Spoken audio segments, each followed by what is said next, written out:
이 시간 하나님의 말씀은 이사야 42장 9절 말씀입니다. 보라, 전에 예언한 일이 이미 이루었느니라. 이제 내가 새 일을 고하노라. 그 일이 시작되기 전이라도 너희에게 이르노라. 오늘 이 시간은 새 일의 역사에 관한 말씀을 전하고자 합니다. 하나님께서 어떻게 새 일을 행하실 것인가 하는 말씀을 성경 본문을 통해서 살펴보고자 합니다. 그래서 하나님은 새 일을 행하실 일을 앞두고 여기 42장 9절 말씀처럼 먼저 새 일을 고하게 하시는 그런 역사, 그런 기간이 있을 것을 말씀했습니다. 새 일에 관한 예고죠. 지금은 이제 이런 시대입니다. 성경 말씀대로.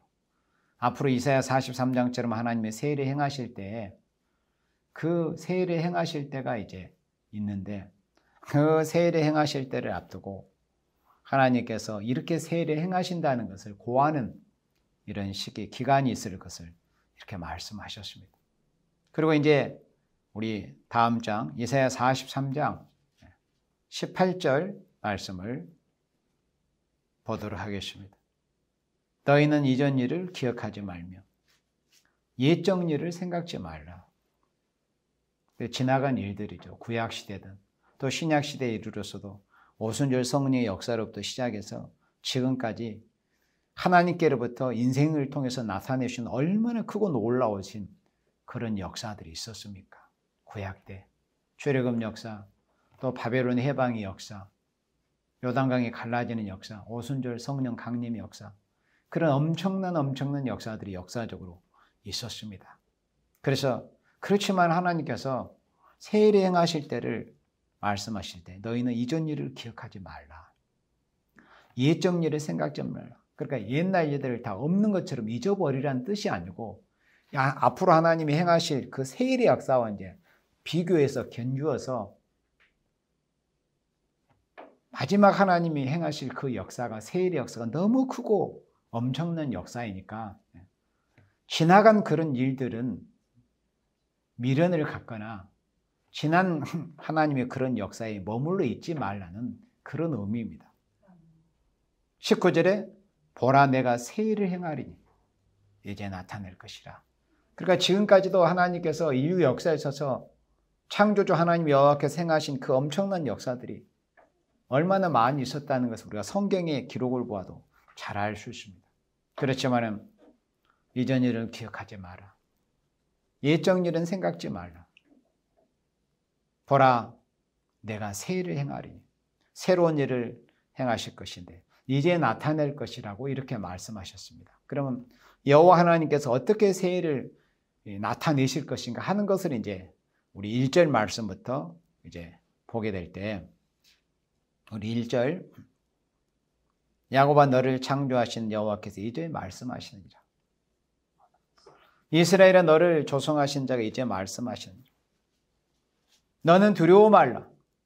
내가 너를 구속하였고 너를 지명하여 불렀나니 너는 내 것이라. 우리 하나님께서는 지금까지 인생들의 입장에서 볼 때는 마치 하나님이 잠잠히 계신 것처럼 가을 하늘의 운무처럼 조용히만 계신 것처럼 그렇게 느껴질 수밖에 없었어. 인생들의 편에서는. 그렇지만 하나님은 쉬지도 않고 졸지도 않고 주무시지도 않고 역사하신다는 것을 성경이 분명히 말씀하셨잖아요. 그러나 인생들의 편에서 볼 때는 뭔가 구약 때 출애굽 역사나 어떤 출바벨론 역사나 그런 엄청난 역사들만 생각하다 보니까 하나님께서 혹시 뭐 아무것도 안 하고 계시지 않는가 이렇게 생각할 수가 있어요.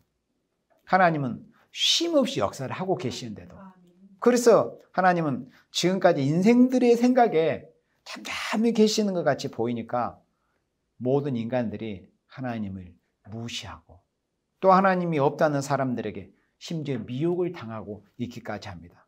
어찌해서 하나님은 지금까지 잠잠히 계셨는가 하는 것은 누가 하나님께서 인생들에게 부여하신 그 약속의 말씀을 바로 믿고 끝까지 그 신앙을 지켜내는가, 하나님의 그 언약의 말씀을 신실하게 믿는가 하는 생명들을 걸러내기 위해서, 뽑아내기 위해서 하나님은 지금까지 가을 하늘의 운무처럼 그렇게 가만히 계신 것처럼 그렇게 조용하게 역사를 하신 것뿐이었어요. 그런데 성경에서는 하나님의 잠잠히 역사하시는 그 역사가 언제까지만 지속되는 게 아니에요. 성경에는 그것이 기록이 되어 있어요. 종말에 가서는 이제 여호와께서 세일에 행하려 세상의 인생들이 실제로 뭐 괄목할 만큼 그렇게 인생들의 눈에 보여질 만큼 그런 역사를 하나님이 세상에 행하시겠다는 것을 이렇게 이사야 43장과 여러 도 선지서에서 선지자들을 통해서 말씀을 하신 것입니다. 그러면 이제 세일에 행하시는 하나님은 어떻게 역사할 것인가를 여기 1절부터 이제 말씀을 한 거예요. 아까 우리 이사야 48장, 43장, 이사야 43장 18절, 19절에서 보았잖아요. 너희는 이전 일을 기억지 말며 옛적 일을 생각지 말라. 보라 내가 세일에 행하리니 이게 나타낼 것이라 그랬잖아요. 그러니까 그 세일의 역사가 이제 어떻게 진행이 되는가 하는 것을 1절 말씀에서부터 순차적으로 말씀을 하신 겁니다. 세일의 역사를 하나님이 어떻게 진행을 하실 것인가. 먼저는 이제 여기 이제 1절부터 쭉 3절까지 읽어보면은 하나님께서 세일의 역사라고 하는 것은 물과 불이 못 당하게, 그러니까 물도 불도 당치 못하게 인간의 힘으로는 어떤 것으로도 하나님의 그 세일의 역사를 당하지 못할 정도로 그렇게 하나님이 역사하실 것을 말씀을 했어요. 자, 우리 다시 1절 봅니다. 야곱아 너를 창조하신 여호와께서 이제 말씀하신다. 이스라엘아 너를 조성하신 자가 이제 말씀하시느니라. 하나님이 우리를 창조하시고 우리를 어머니 모태에서부터 조성하셨습니다. 그분께서 이제 말씀하십니다. 뭐라고요? 너는 두려워 말라고. 왜 두려워하지 말라고 하셨어요? 정말에 하나님께서 세일의 역사를 진행하시는 때는 하나님의 백성의 입장에서는 환경이나 모든 되어지는 어떤 이 시기에 되어진 일들이 하나님을 바라보는 야곱들의 입장에서는 두려워할 만한 그런 환경이 된다는 거예요. 그래서 하나님께서 두려워하지 말라고 말씀을 한 거예요. 그러니까 뭐 예를 들어 한 쉬운 예로 저 북계 김정은 저 녀석이 뭐 거의 뭐 주기적으로 뭐 핵실험 ICBM 쏘아대고 우리 북한의 불쌍한 동포들은 굶주림에 허덕이게 있는데도 그 천문학적인 돈을 들여가지고 그렇게 뭐 핵실험 뭐 쏘아대고 그렇게 하고 있잖아요. 그런 것들이 현실적인 그런 위협 아닙니까? 현실적으로 한 예를 들어서 그 외에도 우리에게는 여러 가지 어려움들이 우리 주변에 있어요. 그러나 하나님이 이렇게 말씀하십니다. 너는 두려워하지 말라고. 내가 너를 구속하였고 내가 너를 지명하여 불렀느니 내가 너를 지명해서 불렀다. 세일의 역사에 쓰실 종들은 이렇게 하나님 예전 가운데 창세전 영원한 때부터 또 시편 139편에 우리의 형질이 이루기 전부터 하나님 우리를 다 하시고 우리를 위해서 정한 날이 하나도 이루어지기 전에 책에다 기록해서 하나님이 정하신 때 우리를 세상에 나게 하시고 정하신 때에 불러주셔서 하나님이 세일의 역사, 세일의 복음이 어떠한 것인가를 듣게 하셔가지고 걔는 들어쓰실 것을 이렇게 1절부터 말씀을 하신 겁니다. 그리고 너를 지명하여 불러나니 너는 내 것이라. 하나님의 소유라는 거죠. 하나님의 자식, 하나님의 소유, 하나님의 것. 그러니까 세상에서 어떤 힘센 사람이나 권력자의 어떤 소속이 된 어떤 사람이나 어떤 물건이나 환경은 누가 함부로 하지 못하잖아요. 그런데 천지를 창조하시는 하나님이 당신의 것이라고 하시는데 누가 감히 피해를 주거나 뭘 어떻게 할 수 있겠어요? 할 수가 없는 거예요. 너는 내 것이라. 그리고 2절에 내가 물 가운데로 지날 때 내가 함께 할 것이라. 강을 건널 때 물이 너를 침몰치 못할 것이며 내가 불 가운데로 행할 때 타지도 아니할 것이요 불꽃이 너를 사르지도 못하리냐. 대전하는 여호와 내 하나님이요 이스라엘의 거룩한 자요 내 구원자입니다. 내가 애굽을 너의 속량물로 구스와 스바를 너의 대신으로 주었느라. 내가 너를 보배롭고 존귀하게 여기고 너를 사랑하였은즉 내가 사람들을 주어 너를 바꾸며 백성들로 내 생명을 대신하리니 너를 보배롭고 존귀하게 여기신다고 이렇게 말씀했습니다. 여간 여기서 너가 누굴까요? 이사야 43장의 이 내용, 이 성경 말씀의 맥락대로 보면은 세일의 역사에 쓰임을 받을 종들을 말씀을 한 거예요. 세일을 행하신다고 하셨으니까. 너를 보배롭고 존귀하게 여긴다. 너를 보배롭고. 아무나 그렇게 되는 거예요. 하나님의 종말에 불러서 지명하여 불러서 쓰신 하나님의 세일을 고하고 행하시는 역사에 들어 쓰시는 그런 생명원들에게 대해서 하나님이 이렇게 말씀하신 겁니다.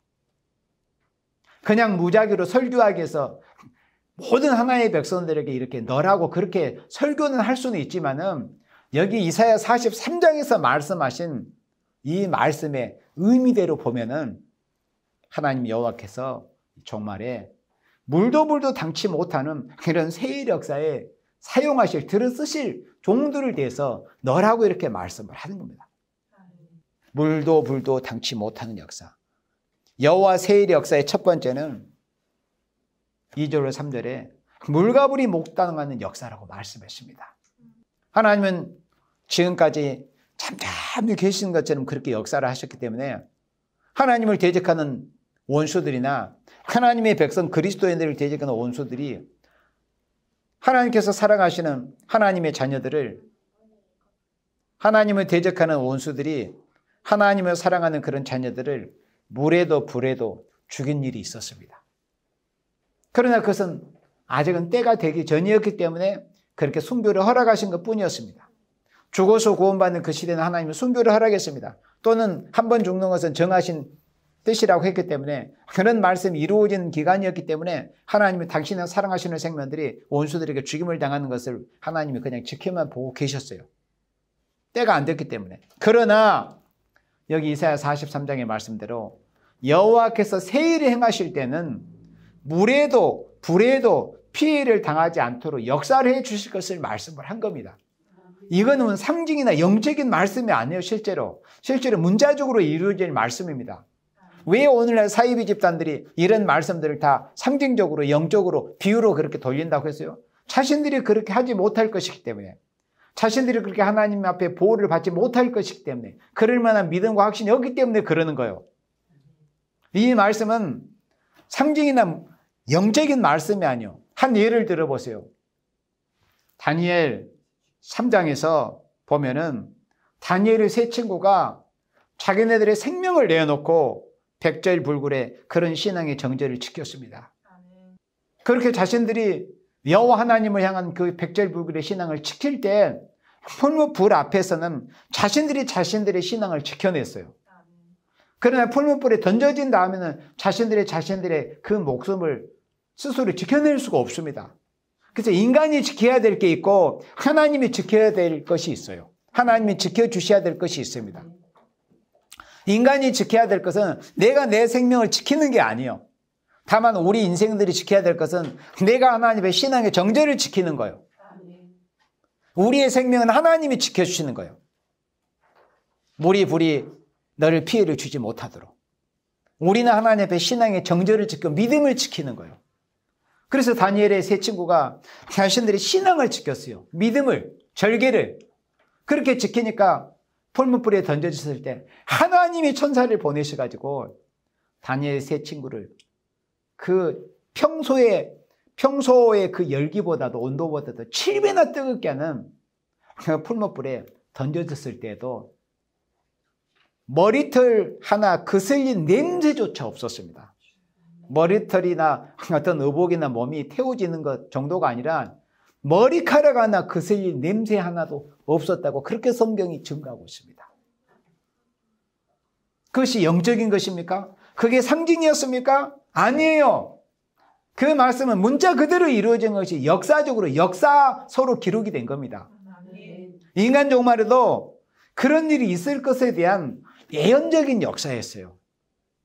마치 다니엘과 다니엘의 세 친구처럼 하나님 앞에 온 세상이 이렇게 바벨해야 되는 이런 세상에서, 또는 교회들이 바벨 교회해야 되는 이런 세상에서 하나님의 사랑하시는 생명들이 다니엘과 세 친구처럼 자신들의 하늘의 하나님 여호와를 향해서, 또 구세주, 유일하신 구세주 그리스도 예수님을 향해서 자신들의 신앙의 정죄를 지키면은 그렇게 물에도 불에도 어떤 마귀의 사탄의 어떤 온수의 그런 공격과 그런 공격에도 피해를 받지를 않는다는 것을 예언적으로 보여준 그런 역사였어요. 그 역사가 실제로 인간 종말에 이사야 43장의 예언, 이사야 43장은 예언서입니다. 예언서. 이루어진 일을 기록하고 있는 성경이 아니에요. 선지서는. 요한계시록 10장 7절에 일곱째 천사가 그 소리를 내는 날 그 나팔을 불게 될 때 하나님의 비밀이 그 종 선지자들에게 이루신 도움과 같이 이룰 것이라고 말씀했어요. 일곱째 천사가 나팔을 불 때 하나님의 비밀 그 종 선지자들과 선지자들이 누구예요? 이사야, 에레미야, 다니엘. 그 선지자들에게 전수된 복음처럼 인간 종말이 이루어진다. 그러면 뭐예요? 이사야 43장도 선지자인 이사야를 통해서 기록한 말씀이잖아요. 이 말씀이 인간 종말이 그대로 이루어진다는 거예요. 그걸 계시록 10장에서 증거하고 있어요. 그 종은 선지자들에게 전하신 복음과 같이 이루어질 거다. 그러면 이사야 43장에도 인간 종말이 이루어질 거 아니에요. 그렇죠? 이루어질 거 아니에요. 물이 너를 침몰치 못할 것이며 네가 불에 타지도 아니할 것이고 불꽃이 너를 사르지도 못할 것이라는 그런 말씀이 복음대로 이루어질 거 아니에요. 그래서 하나님 여호와 세일의 역사는 물도 불도 당치 못하는 이런 역사라는 것을 이렇게 말씀을 했습니다. 그러면 이 종들이 왜 이렇게 여기 4절 말씀처럼 내가 너를 보배롭고 존귀하게 여기고 너를 사랑해서 왜 이렇게 하나님이 보실 때 보배롭고 존귀한 종일까요? 그들은 이 종들의 실체가 어떠냐면은 하나님 보실 때 하나님의 검증받은 종들이기 때문에 그래요. 내가 너를 보배롭고 존귀하게 여기고 너를 사랑하였어. 오늘날 전 세계 그리스도인이라고 칭하는 생명들이 수억 많습니다. 그 모든 생명들 하나님께서 내가 너를 보배롭고 존귀하게 여긴다고 이렇게 하실까요? 아니에요. 그러면 마귀에게 속는 겁니다. 이들은 종말의 세일 역사에 쓰임을 받을 종들이에요. 검증된 사람들이요. 이들이 어떻게 검증을 받았는가? 그 말씀은 요한계시록 14장 4절로 5절 말씀에 이들이 어떤 모습에서 어떤 내용으로 하나님 앞에 어떤 신앙으로 검증을 받았는가 하는 것을 요한계시록 14장 4절로 5절에서 말씀을 했습니다. 요한계시록 14장 4절 함께 봅니다.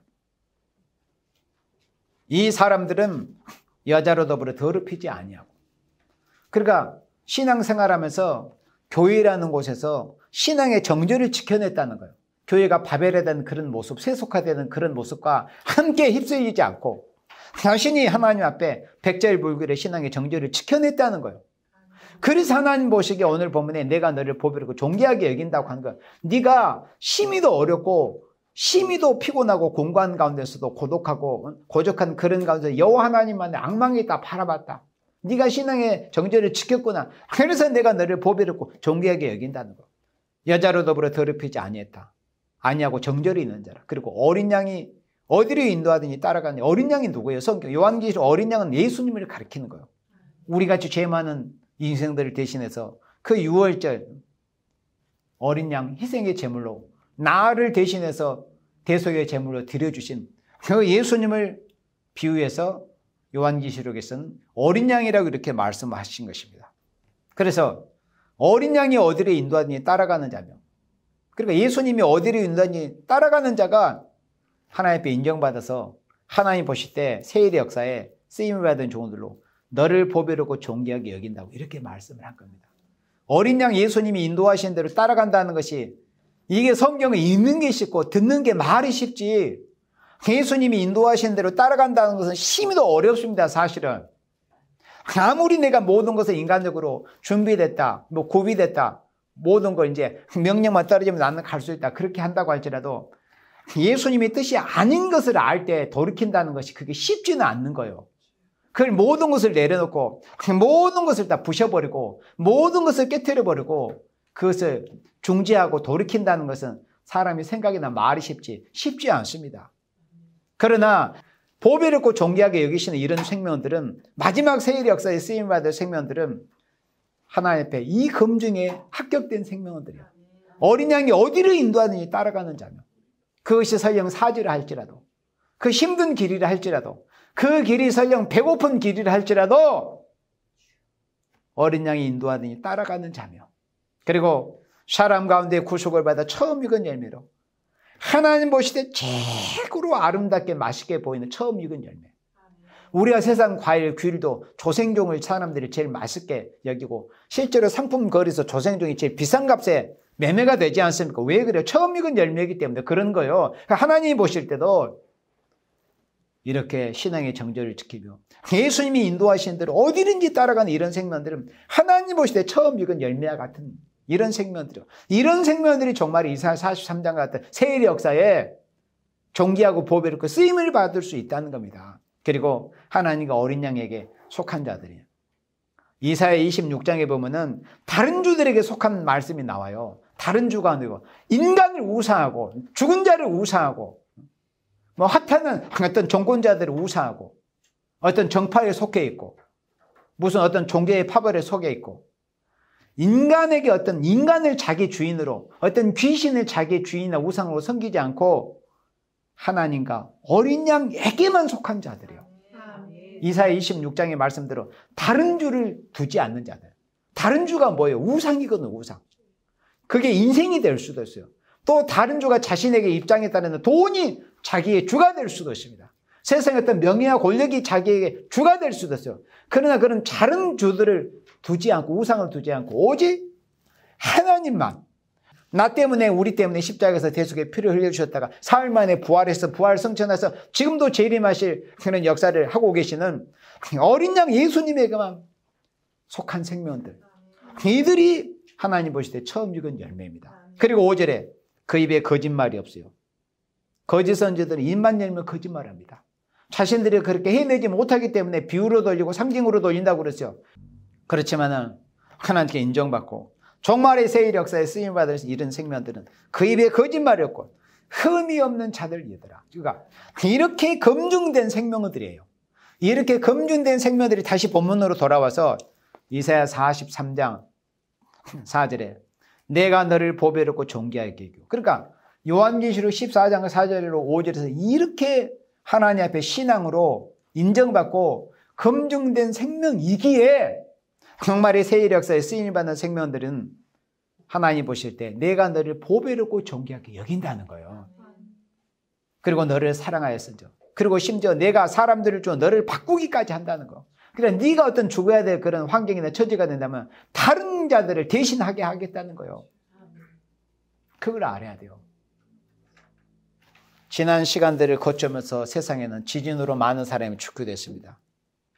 또 코로나라는 그런 전염병을 통해서 많은 사람들이 죽게 됐어요. 그 외에도 여러 가지 그런 사건 사고들은 많은 사람들이 죽게 됐어요. 그럴 때 우리 그리스도인들은 성경에 지식이 있고 하나님을 두려워하는 생명들은 말씀과 그것을 연결해 볼 줄 알아야 돼. 혹시 우리가 하나님 보실 때 범죄한 인생에서 내가 죽여야 될 자리인데 혹시 하나님이 저들을 나 대신 죽게 하시지 않을까? 그런 미안함과 그런 두려운 마음을 가진 그런 지식까지도 가져야 돼요. 우리 그리스도인들은. 물론 아무나 그렇게 될 수 있는 건 아니죠. 모두가 이 성경 말씀에 부합된 생명만 그렇게 되는 거예요. 계시록 14장 4절과 5절에 그 말씀에 부합된 생명들만이 그렇게 되는 거예요. 내가 사람들을 주어 너를 바꾸며 백성들로 내 생명을 대신하리니 네가 죽을 그런 자리에서 다른 생명을 대신 죽게까지 하신다는 이런 약속의 말씀입니다. 이렇게 하나님이 역사하실 것을 말씀을 하신 겁니다. 그리고 물이 너를 침몰치 못한다고 그렇게 말씀했습니다. 그 역사는 예언적인 출애굽 역사에서 이미 크게 보여줬습니다. 40년 연단을 통해서 자신은 인간의 어떤 혈기로서 아무것도 할 수 없다고 그렇게 실제로 그는 쇼나 예서 겸손이 아니라 실제 상태가 인격 상태가 그렇게 되어버린 하나님 모세를 호렙산 떨기나무 가운데서 여호와의 사자를 통해서 부르셔가지고 모세야 모세야 네가 선 곳은 거룩한 땅이니 네 발에 신을 벗어라. 내가 너를 애굽으로 보내려고 한다. 가서 내 백성을 건져내라. 그런 명령을 받고 노예살이하는 430년 동안 애굽에 살면서 오랜 세월 동안 노예살이를 했던 이스라엘 백성을 홍해바다를 건너서 그 물에서 건져내는 그런 역사에 쓰임받는 종이 쓰임받았던 종이 바로 모세입니다. 그러니까 종말에 물이 너를 침몰치 못한다는 의미는 바로 모세처럼 그렇게 인격을 통해서 오랜 세월 그 연단을 통해서 인격이 정말 인간의 모습은 아무것도 할 수 없는 오직 하나님의 기름 부음의 은혜가 임하여만이 할 수 있다는 인간성 지약성이 조금도 보여지지 않는 그런 인격, 그런 상태에 되어지는 그런 종들을 불러가지고 종말에 물이 침몰치 못하는 이런 세일 역사에 들어 쓰실 것을 이렇게 말씀을 하신 겁니다. 그래서 우리는 개연적인 역사에서 이미 보여줬어요. 종말에 하나님께서 세일의 역사에 쓰실 종들은 어떤 종들일까? 마치 다니엘과 다니엘의 세 친구 같은 그런 종들이다. 그리고 또 모세와 같은 그런 종들이다. 그래야 물이 침몰치 못하고 불꽃이 사르지 못하는 그 세일 역사의 쓰임을 받을 수 있다는 것을 이미 구약시대에 우리 믿음의 선진들을 통해서 다 예언적으로 보여준 그런 역사였습니다. 그래서 4절의 말씀에 너를 보배롭고 존귀하게 여긴다는 이 말씀, 이들은 고난 중에 인내했던 열매들이기 때문에 하나님 보시기에 보배롭고 존귀하다는 거예요. 고난 중에 인내했기 때문에, 거기서 인정받았기 때문에 하나님 보실 때 보배롭고 존귀하게 여긴다, 이렇게 말씀했습니다. 그리고 이제 5절 봅니다. 자, 5절 이사야 43장 5절에 두려워 말라, 내가 너와 함께하여 내 자손을 동방에서부터 오게 하며 서방에서부터 너를 모을 것이며. 자, 여호와 세일의 역사라는 것은 어떤 역사냐면은 5절로 7절에서 보면은 동방과 서방을 중심한 역사라는 것을 말씀을 했어요. 내 자손을 동방에서부터 오게 하고 서방에서부터 너를 모으고. 그러니까 하나님의 종말의 역사는 일단 전 세계적인 역사예요. 어떤 한 특정 지역을 국한된 그런 국부적인 역사가 아니고 세계적인 역사인데, 그 출발 시작이 어디서부터 시작이 되냐 하는 것을 말씀할 때 동방에서부터 이제 출발이 된다는 거예요.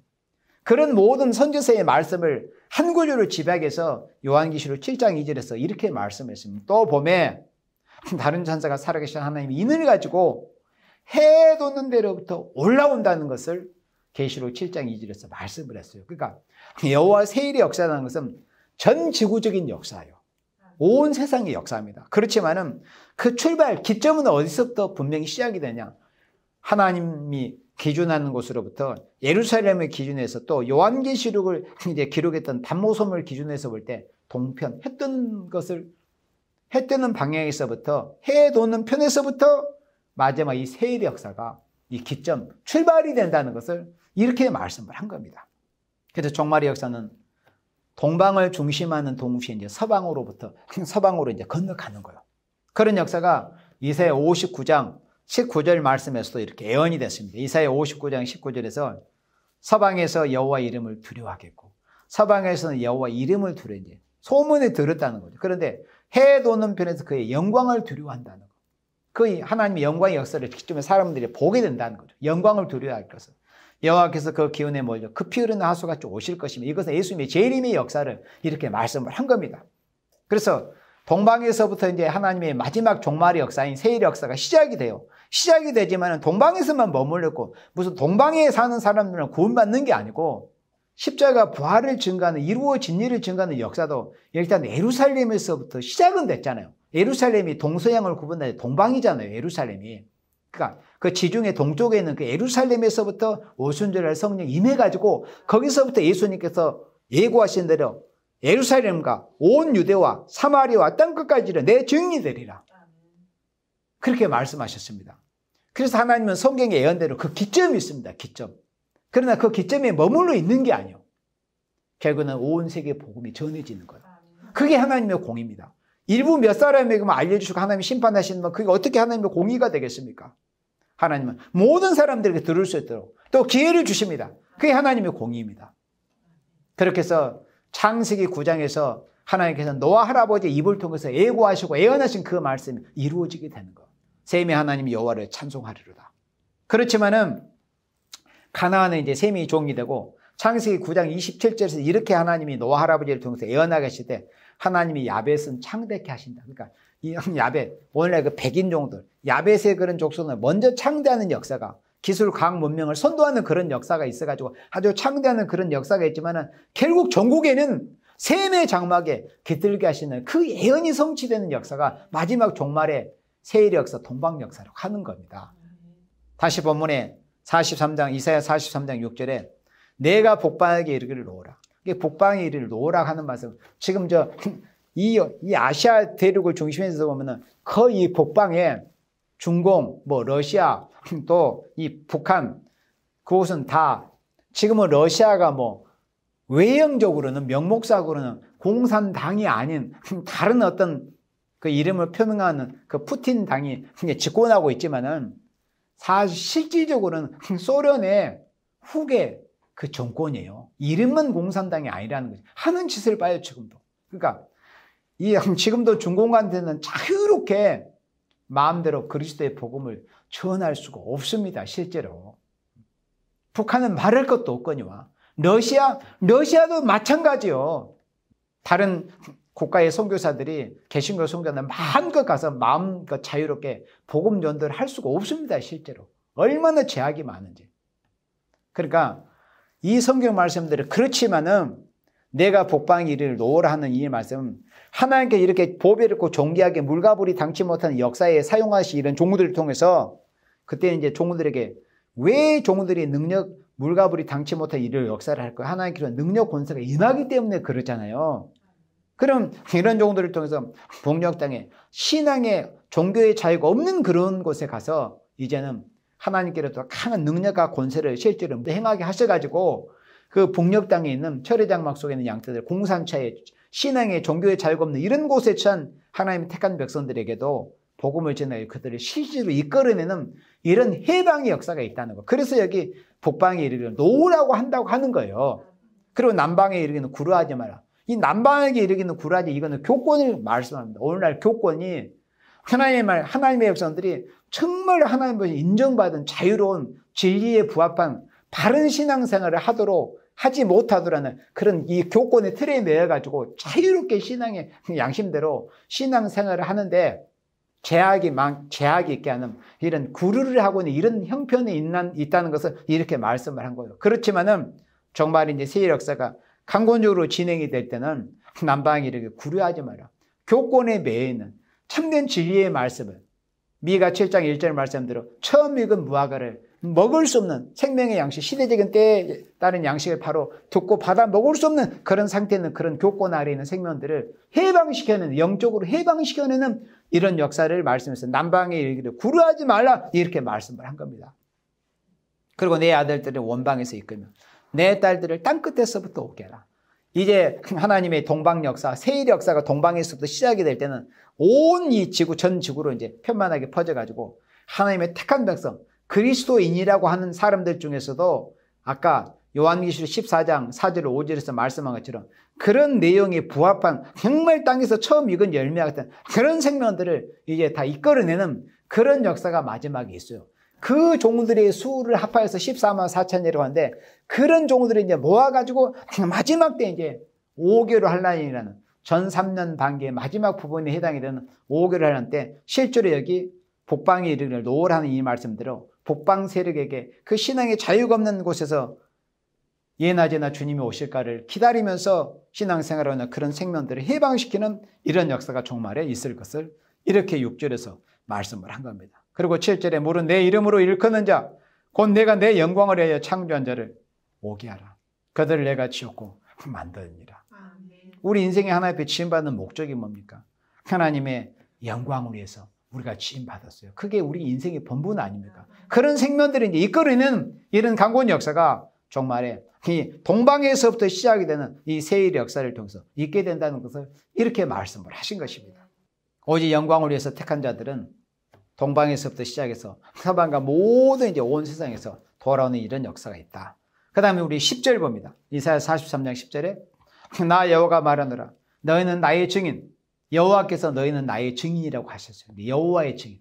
오늘날 회관 사람들이 제일 많이 보고 전하는 이 말씀이거든요. 그러나 그 사람들은 참 여호와의 증인이 아닙니다. 예수님도 바로 믿지 않는데 성령도 바로 믿지 않아요. 그들은 성령을 인격의 신으로 믿지 않습니다. 실제로 예수님의 부활도 육체의 부활을 믿지 않고 예수님이 영으로 이미 재림했다고 그럽니다. 그 어떻게 바른 기독교가 됩니까? 아닙니다. 그들은 절대 참된 여호와의 증인이 아닙니다. 진짜 여호와의 증인은 바로 이사야 43장과 같이 물가불이 당치 못한 이런 역사를 하는 종들이 여호와의 종들이에요. 그리고 요한계시록 14장 4절로 5절에 어린 양이 어디를 인도하는지, 예수님이 어디를 인도하든지 따라가는 그런 생명들이 정말 이렇게 쓰임받는 여호와의 증인이 된다는 겁니다. 너희는 나의 증인 나의 종으로 택함을 입었느니 이는 너희로 나를 알고 믿으면 내가 그인을 깨닫게 하려 함이라. 나의 전에 지음받은 신이 없었니라. 나의 후에도 없으리라. 나 곧 나는 여호와라. 나 외에 구원자가 없느니라. 오직 유일하신 하나님 여호와 하나님만이 우리에게 구원자가 되신다. 그래서 이 종말에 동방에서부터 시작이 된 세일의 역사에 쓰임을 받는 종들을 가르쳐서 하나님께서 너희는 나의 증인이라고 그렇게 하신 겁니다. 여호와의 증인이라고 하는 거죠. 우리는 이미 예수 믿는 사람은 예수의 증인이 되었잖아요. 성령 받은 사람은 다 예수의 증인이 됐어요. 근데 정말 이제 앞으로 하나님이 행하실 이 세일을 행하신다는 것을 고하는 이 세일을 고하는 이 증인을 가르쳐서 또 이제 구약적인 선지적인 표현으로 여호와의 증인이라고 이렇게 말씀을 한 거니까 진짜로 여호와의 증인이라고 칭함을 받을 사람은 뭐 사람이 내가 이렇다 해서 되는 게 아니라 성경 말씀에 부합이 돼야만이 성경적인 여호와의 증인이 되는 거예요. 그 다음 12절입니다. 내가 고하였으며 구원하였으며 보였고 너희 중에 다른 신이 없었나니 그러므로 너희는 나의 증인이요 나는 하나님이니라. 여호와의 말이니라. 13절에 과연 태초부터 나는 거니 내 손에서 능히 건질 자가 없도다. 내가 행하리니 누가 막으리요. 여호와께서 행하시는데 누가 막겠느냐 한 거야. 그러니까 하나님 여호와께서 행하신 이 세일의 역사라고 하는 것은 아무리 인간이 뭐 막고 심지어 뭐 이단이라 무슨 소리 해도 여호와께서 행하신다는데 누가 그것을 막을 수 있겠느냐 이거예요. 여호와께서 세일을 행하신다는데 내가 행하리니 누가 막으리요. 그러니까 인력으로서 당할 수 없는 역사입니다. 여호와 세일의 역사라고 하는 것은 무슨 인간이 피조물에 불과한 피조물 따위가 어떻게 조물주 하나님 여호와께서 행하시는 그 놀라운 이 역사를 세일의 역사를 막아내겠어요. 내가 행하리니 누가 막겠느냐. 14절에 너희의 구속자여 이스라엘의 거룩한 자 여호와가 말한다. 내가 너희를 위하여 내가 바벨론에 보내어 모든 갈대아 사람으로 자기들의 연락하던 배를 타고 도망하여 내려가게 하리라. 그러니까 구약 때 실제로 바벨론이란 신바벨론이란 나라를 실천적으로 역사적으로 그렇게 보이면서 말씀하시면서 인간 종말에 바벨이라는 이런 세상이 그렇게 하나님께 심판받고 결국 종말에 세일을 증가하는 이 종들을 통해서 다 짓밟히게 될 것을 이렇게 예언적으로 말씀을 하신 것입니다. 인력이 당할 수 없는 이런 역사가 있다는 거. 그래서 이런 말씀을 이제 압축해가지고 컴팩트하게 보여준 말씀이 요한계시록 아닙니까? 거기에 대해서 요한계시록 11장 5절에서 이렇게 말씀을 하는 거. 어떻게 인력으로 당할 수 없는 역사가 있느냐 하는 것을 계시록 11장 5절에서 말씀을 할 때, 자, 계시록 11장 5절에 만일 누구든지 저희를 행하고자 한다. 그러니까 저희라는 것은 계시록 11장적인 표현의 두 증인이에요. 두 증인이 무덤에 들어간 사람이 두 증인입니까? 살아서 역사하는 사람이 두 증인입니까? 지금 여기 계시록 11장은 죽은 자를 말씀한 거예요? 아니면 살아있는 생명들을 말씀한 거예요? 살아있는 생명들을 말씀하는 거 아닙니까? 무덤으로 간 자를 말씀한 게 아니에요.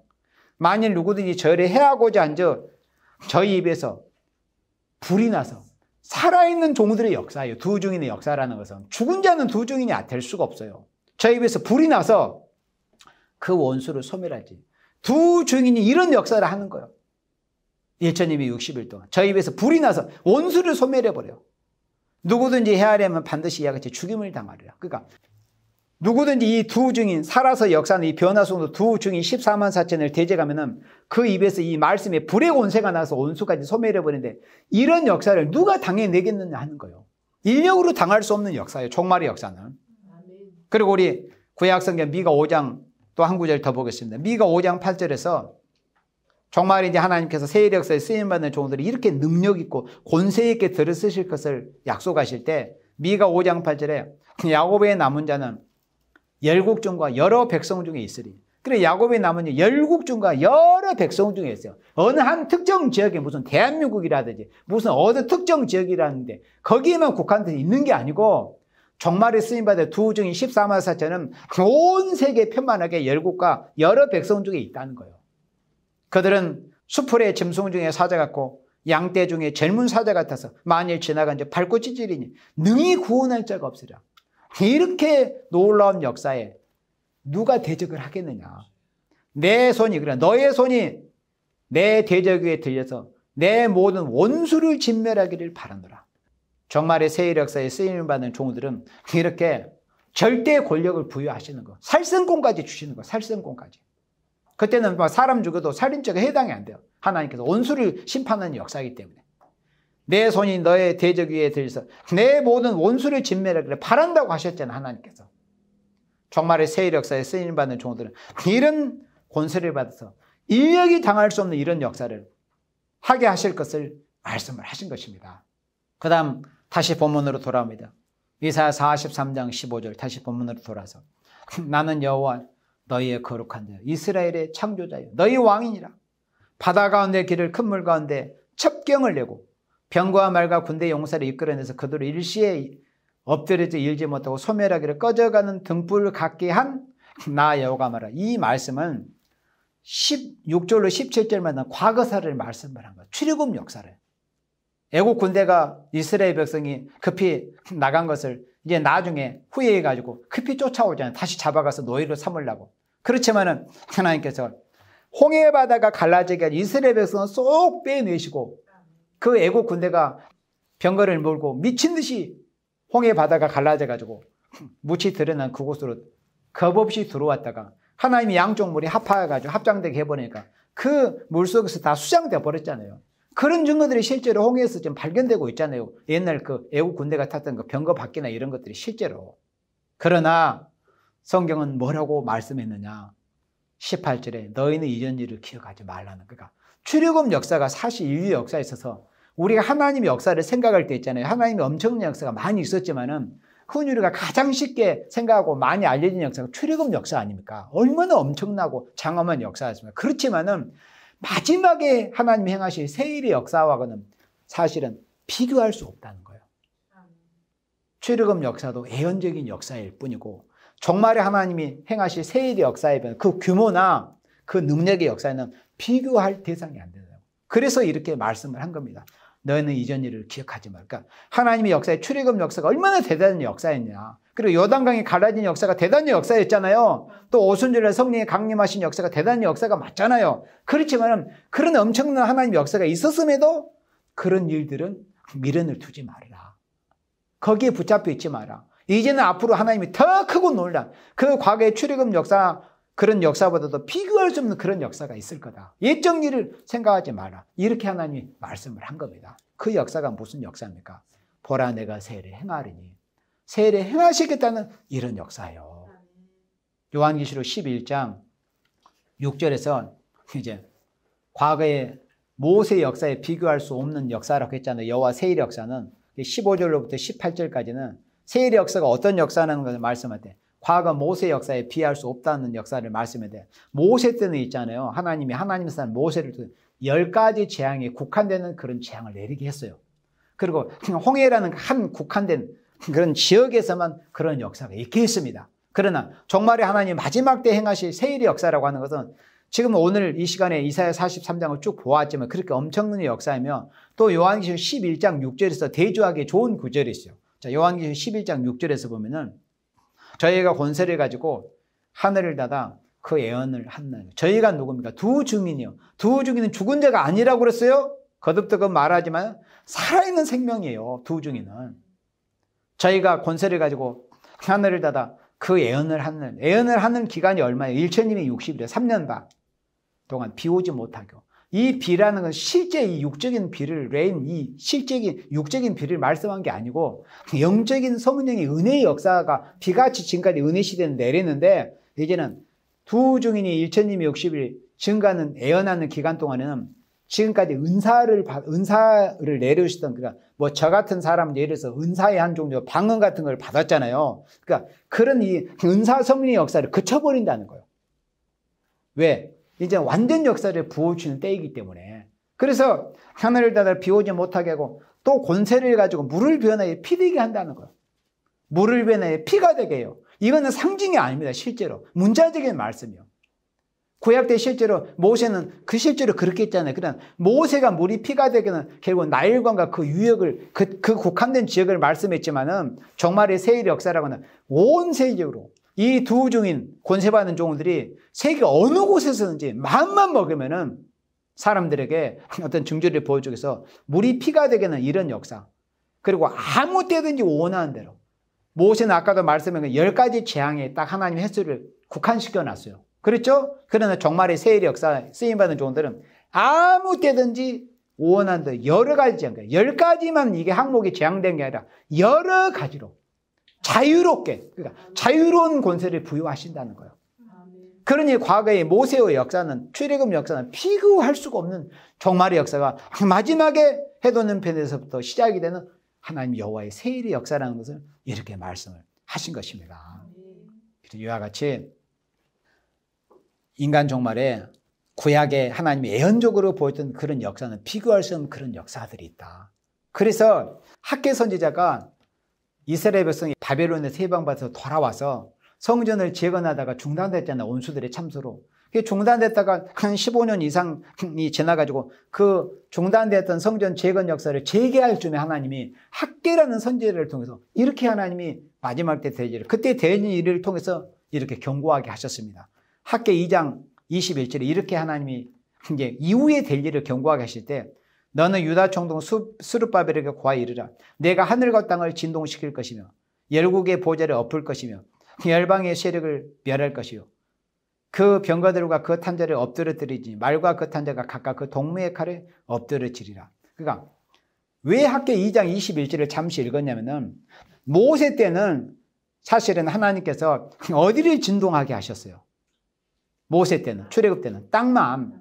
그러니까 하나님께서 시내산에 강림하셔가지고 하나님께서는 모세를 율법을 수여하실 때 그 시내산 주변에 그렇게 지진이 일어나기는 막 땅이 진동했거든. 그러니까 이스라엘에서 막 너무 두려워가지고 우리가 직접 하나님 음성을 듣지 못하겠으니 모세 당신이 대표적으로 듣고 우리에게 좀 말씀해달라고 그렇게 애원했는 그런 말씀이 출애굽기 19장에서 기록이 됐단 말이죠. 그러니까 구약 애언적인 역사는 하나님이 땅만 진동했지만은 학개라는 선지를 통해서 인간 종말을 말씀할 때는 마지막 때는 하늘과 땅을 진동시키는 이런 역사가 있을 것을 말씀을 했는데, 이 학개 2장 말씀을 다시 히브리 성경 기자가 신약시대에 히브리서 12장 26절을 봅니다. 히브리서 12장 26절에 학개 선지자가 그 애언하고 경고했던 그 말씀을 히브리 기자가 다시 인용해서 말씀할 때 이렇게 말씀을 했어요. 그때는 그 소리가 땅을 진동하였거니와. 그러니까 그때는 출애굽 때의 역사입니다.